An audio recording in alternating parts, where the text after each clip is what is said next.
आखिर कब तक? बहू, तुम ऐसा कैसे कर सकती हो? किस घर में लड़ाई झगड़े नहीं होते? इसका मतलब ये तो नहीं कि इतने पुराने रिश्ते को एक झटके में तोड़ दिया जाए। अपने बारे में नहीं तो कम से कम अपने बच्चों के बारे में तो सोचो। जब समाज में लोग उनसे ये कहेंगे कि तुम्हारी माँ तुम्हारे पिता को क्यों छोड़कर चली गई, कुछ तो ख्याल करो, कितनी बदनामी होगी।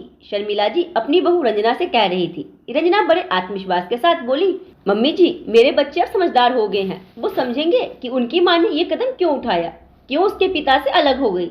हाँ, देरी तो मैंने कर दी, पर ये देरी और अत्याचार इतने दिन में क्यों सहती रही, ये मेरा मन जानता है। मैं बस इंतजार कर रही थी कि मेरे बच्चे समझदार हो जाए और अपनी पढ़ाई पूरी कर ले, फिर मैं इस रिश्ते का बोझ नहीं उठाऊंगी। तभी रंजना जी का पति अनूप आया और बोला, अच्छा, बहुत जल्दी तुम्हें एहसास हुआ कि ये रिश्ता नहीं बल्कि एक बोझ है।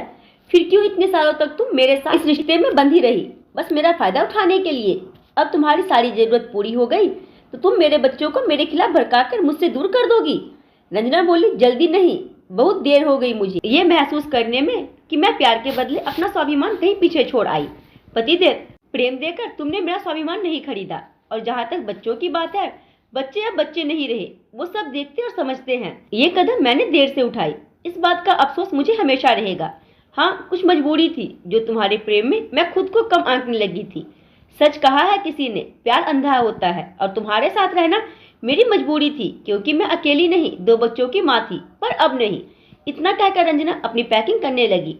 शर्मिला जी बोली, बहू, ये तो गलत है। तुमने मेरे परिवार और बेटे का फायदा उठाया और जब अपना काम निकल गया तो जा रही हो। रंजना जी बोली, सही कहा आपने, ये परिवार आपका है, मेरा नहीं, क्योंकि आपने मुझे इस परिवार का हिस्सा समझा ही नहीं, वरना जब ये पहली बार मुझ पर हाथ उठाए थे तब आप मेरे साथ खड़ी होती। जहाँ तक काम निकालने की बात है, तो क्या दोनों बच्चे मैंने अकेले पैदा किया, तो उनकी जिम्मेदारी मैं अकेले क्यों उठाऊं? शर्मिला जी बोली, बहू, ये कैसी बातें कर रही हो? रंजना जी बोली, एक माँ की जिम्मेदारी होती है अपने बच्चों को संभालना, जो मैंने संभाला। अब उसका सारा खर्चा आपका बेटा उठाएगा और मुझसे आप सबका अब कोई रिश्ता नहीं। जहाँ तक बच्चों की बात है, वो कुछ साल में बालिग हो जाएंगे, तो वो आपके साथ रिश्ता रखना चाहते हैं कि नहीं, इसका निर्णय वो खुद लेंगे। इतना कहकर रंजना जी अपना सामान लेकर चली गई। रंजना पुरानी यादों को उस घर में छोड़कर निकली तो बाहर उसका भाई किशोर खड़ा था। भाई को देखते ही रंजना फूट फूट कर रोने लगी।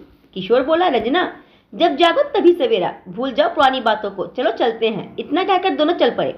ट्रेन में रंजना जी किशोर से बोली, भैया, पापा सही कहते थे कि मेरे ही फैसले से एक दिन मुझे अफसोस होगा। इस रिश्ते में सिर्फ मैंने ही नहीं, मेरे बच्चों ने भी बहुत कुछ सहा। किशोर जी ने रंजना को हौसला दिया और रंजना जी उन यादों में खो गई जब अनूप से उसे प्यार हुआ और परिवार के खिलाफ जाकर उसने शादी की थी। शुरुआत के कुछ वक्त बहुत अच्छा रहा, फिर रोज की चिक चिक। कुछ वक्त बाद रंजना जी ने जुड़वा बच्चों को जन्म दिया। उन्होंने सोचा बच्चों की वजह से उनका प्रेम फिर लौट आएगा, किंतु प्रेम तो धूप और छाया की तरह होती है जो आती जाती रहती है। धीरे धीरे बच्चे बड़े होने लगे। रंजना जी बहलाती फुसलाती और कहानियां सुनाकर अपने दर्द छुपा लेती। पर कब तक बच्चे बड़े होने लगे, पहले तो लड़ाई झगड़े तक बात होती थी। एक रोज अनूप ने रंजना जी पर हाथ उठाना चाहा तो उसका बेटा उसके सामने आ गया। उस वक्त तो अनूप शांत हो गया। बाद में कमरे में उसने रंजना जी को भला बुरा कहा और जोर का थप्पड़ मारा कि उसकी नाक से खून निकल गया। अगले दिन रंजना जी अपनी चोट को छुपाती है, पर बच्चे सब समझने लगे और माँ को समझाते कि माँ, जिस रिश्ते में आपको सम्मान नहीं मिलता उसमें कुछ नहीं बचता, आप इस रिश्ते से आजाद क्यों नहीं हो जाती? रंजना जी बोली, बेटा, जिंदगी में जो गलती की है उसकी सजा तो पानी ही होगी। अब कुछ समय की बात है, तुम लोगों की 12वीं की परीक्षा हो जाएगी, तुम अपने लक्ष्य की और मैं अपने सफर की तरफ कदम बढ़ाऊंगी। रंजना एक पढ़ी लिखी औरत थी। इन सभी बातों की जानकारी उसने अपने भाई को दी थी और भाई के सुझाव पर नौकरी की तलाश कर रही थी। देखते ही देखते बच्चों की परीक्षा का समय नजदीक आया और ऐसी घटना होती चली गई। सही कहा है किसी ने, जब तक आप विरोध नहीं करेंगे सामने वाला आपको कमजोर समझेगा।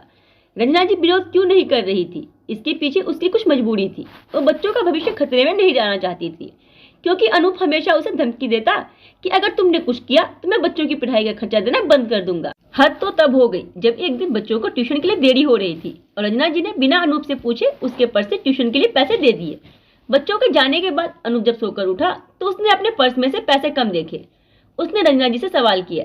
रंजना जी बोली, बच्चे जल्दी में थे, इसीलिए मैंने आपके पर्स से पैसे निकाल कर दे दिए, मैं दोबारा इसमें पैसे डाल देती हूँ। अनूप जी ने उनकी एक न सुनी और हाथ उठा दिया। रंजना जी दीवार से टकरा गए और उनके सिर से खून बहने लगा। अनूप में इतनी भी इंसानियत नहीं थी कि वो रंजना जी को अस्पताल ले जाता। शर्मिला जी बोली, बेटा, अगर इसे कुछ हो गया तो तुम फंस जाओगे। अनूप उसे अस्पताल ले गया। डॉक्टर के कारण पूछा तो रंजना बोली, बाथरूम में मेरा पैर फिसल गया और मैं दीवार से टकरा गई। उस दिन भी रंजना जी ने अनूप को बचा लिया, जो कि गलत था, पर गलती के पीछे उनकी मजबूरी भी थी। समय बीता, बच्चों की परीक्षा खत्म हुई और उनका रिजल्ट निकला। बच्चों को बहुत अच्छे अंक मिले और स्कॉलरशिप मिली। इस बात से रंजना जी खुश थी। समय रहते ही दोनों बच्चों को अनूप ने पढ़ने के लिए बाहर भेज दिया। उस दिन रंजना जी ने अनूप को अपना फैसला सुनाया कि मैं अब इस रिश्ते में नहीं रह सकती और इसके लिए मैंने कोर्ट में अर्जी दे दी है। अनूप ने बहुत हंगामा खड़ा किया, लेकिन रंजना जी ने उसकी एक नहीं सुनी, क्योंकि उसके बच्चे भी यही चाहते थे। वक्त रहते दोनों के रिश्ते अलग हो गए। कोर्ट ने बच्चों की पढ़ाई की जिम्मेदारी अनूप को दी। बच्चों से जब पूछा गया, उन्होंने माँ के साथ रहने का फैसला किया और उन्होंने कोर्ट को सारी बात बताई। सच कहा है किसी ने, सिर्फ प्रेम से रिश्ता नहीं चलता, उसमें भरोसा, सम्मान और स्वाभिमान भी होना चाहिए, क्योंकि प्रेम से किसी का स्वाभिमान नहीं खरीदा जा सकता। जिस रिश्ते में प्रेम के साथ सम्मान नहीं, वहाँ स्त्री का वास नहीं। रंजना जी के इस फैसले के बारे में आपकी क्या राय है? आप लोग अपने भी कमेंट में जरूर दें। और कहानी पसंद आई हो तो वीडियो को लाइक, चैनल सब्सक्राइब और वीडियो को शेयर करना ना भूलें।